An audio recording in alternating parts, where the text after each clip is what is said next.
Okay, it's still working. All right. Well,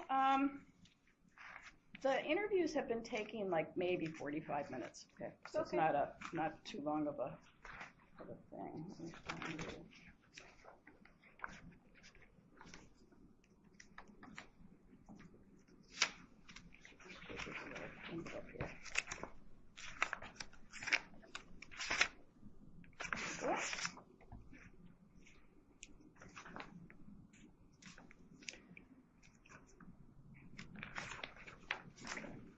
Sorry. That's all right.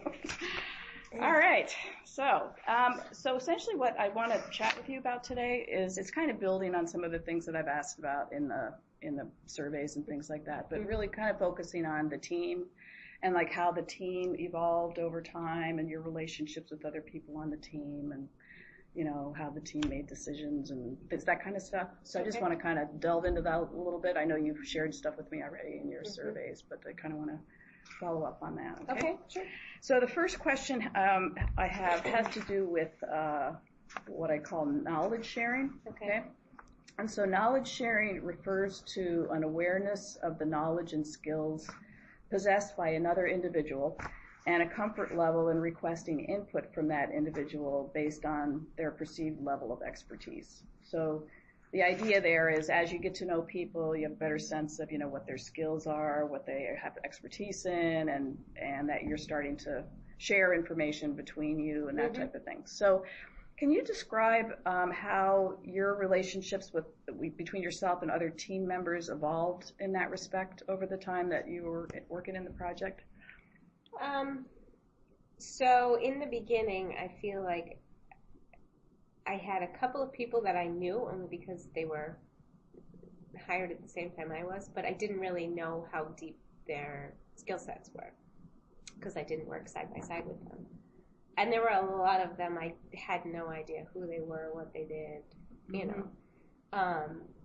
But as the project went on and they started to sort of reveal themselves, you know, through what they were offering as a group, that's when I realized, you know, that we have a wide knowledge base, that everybody had a little bit something different to share, a different aspect.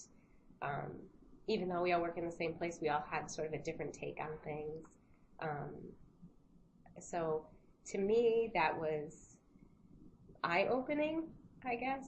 And especially since there was a lot of people from the audit side, I'm in operations, and so there's this sort of strange divide between the two. And so I kind of came in when I found out where they worked, with a preconceived knowledge of, you know, how they would be, and those people were totally different from what I expected. Yeah. So, you know,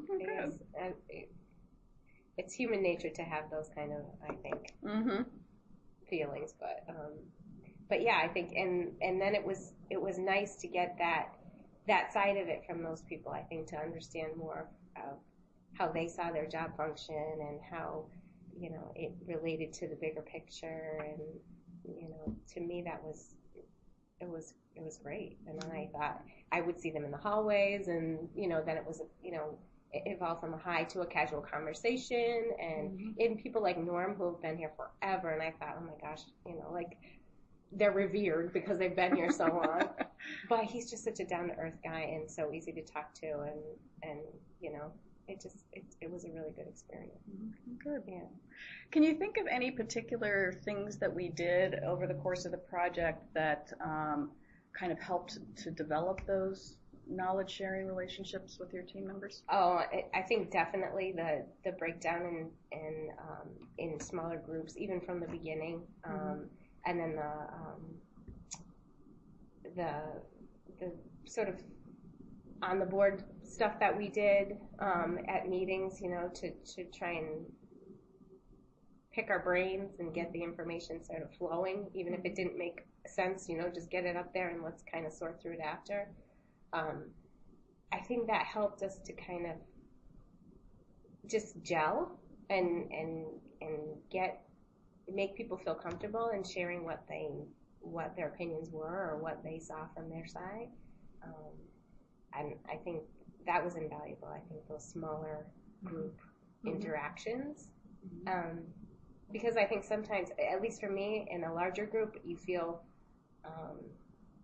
maybe you don't get your turn. You know, sometimes it takes, for me, a little while to kind of let things soak in. I marinate a lot. And then, you know, by the time I have something to say, it's either they've moved on or, you know, it's like, all right, well, maybe next time, you know. So for me, those smaller group interactions were important. Can you talk a little bit more about your work in your subgroups? You know, early on we did the research groups, and then we reorganized a little bit for the sort of the recommendation groups. Can you talk a little bit about how those went, or how your relationships grew in those? So I actually had a mixed experience in that situation, where there was, in each scenario, one person in particular, in each, different people, but in each, that I don't feel like participated as much as they should have. Okay. And that was frustrating for me, because I'm kind of task-oriented, deadline-oriented, and so when I don't like to put things off, and so when it was getting closer to the time that, you know, either a meeting was coming up or something should have been done, and I was not getting a response back from that person, that was a little frustrating. But then there was another person in the team that was working side by side with me, and we kind of got it done anyways. So I think you kind of always, everybody has a different work ethic. You know, some people are last minute and they can get it done, and it looks like they've spent years on it, and you know, and they haven't. Those are things you kind of have to work through on a personal level, and just get past it, and you know, it is what it is. It's interesting though that it was the same experience but two different people. Yes. So okay.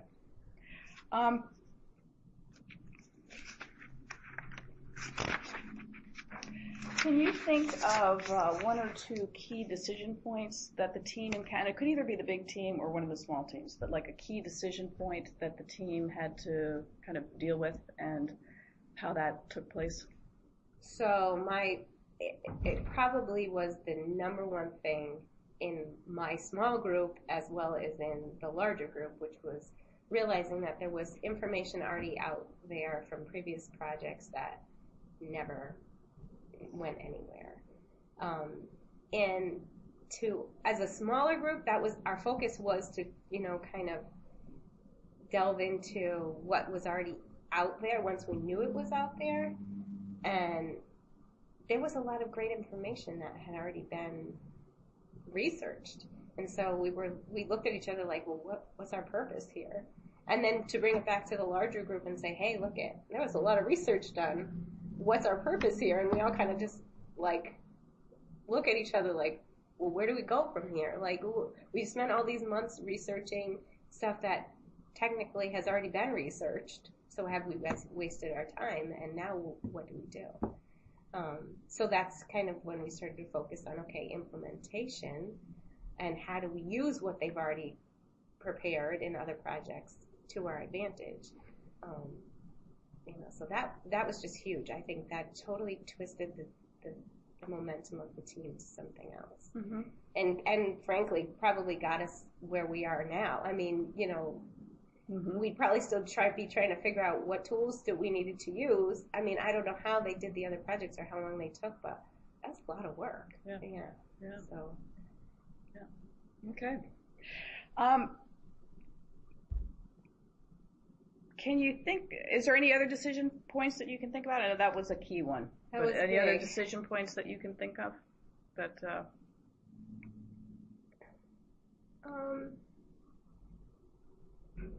don't know.